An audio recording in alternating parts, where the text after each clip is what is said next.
Another criticism sa wokeness or being woke is yung cancel culture, which is parang pinsa ng call-out culture din.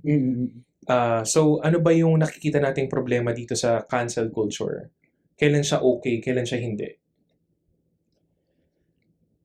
Okay siya kapag yung kinakancel natin ay sobrang toxic talaga sa lipunan. Mhm. Like Lason, Lason sa serial lipunan. killer.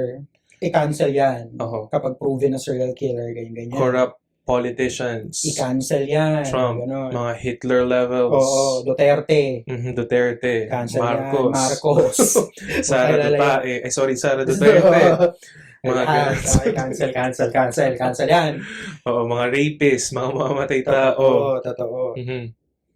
Yung mga hindi naman natin ika-cancel, yung mga nagwala sa MRT. Alam mo yun? Na parang ginawa mo, yun nga, yung babalikan ko yung sinabi mo na kulang na lang patayin mo yung pamilya mo. Kahit hindi ka naman inano, alam mo yun?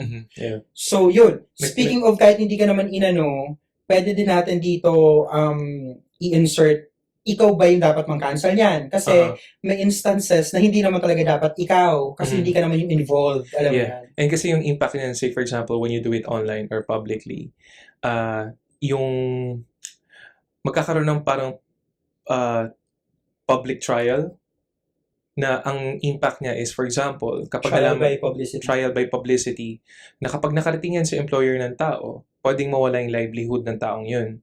Again, sometimes hindi commensurate dun sa ginawa nila yung pagkawala nila ng trabaho or kabuhayan. Totoo.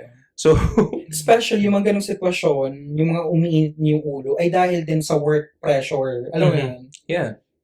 And sometimes, yung mga taong ito, yung kinakancel na hindi naman ganong kalaki yung kasalanan nila, is hindi lang sila informed, hindi lang sila, tawag dito, exposed sa issues surrounding certain social inequalities or injustices. Hindi kasi lahat agad ay mulat. Lahat tayo ay nagsimula na walang alam. Correct. Diba? And, yeah, may sundot ko din, kahit yung mga taong nasa progresibong grupo or nasa movement, hindi naman yan yung mga taong woke period eh. Alam mo yun? Ang daming mga bagay pa rin na na-unlearn nila.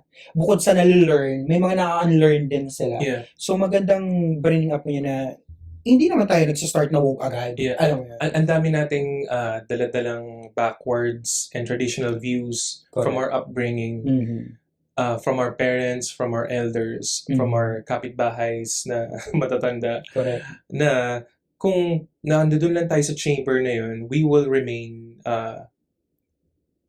mananatiling pikit yung mga mata natin. Correct. Pero dahil may mga tao na graceful sa pagturo sa kung ano ba talaga yung dapat gawin, ano yung mga problema natin dito sa bansa natin, sa lipunan natin. Nakawala tayo sa bubble na yun. Exactly. Naging mulat tayo. Correct.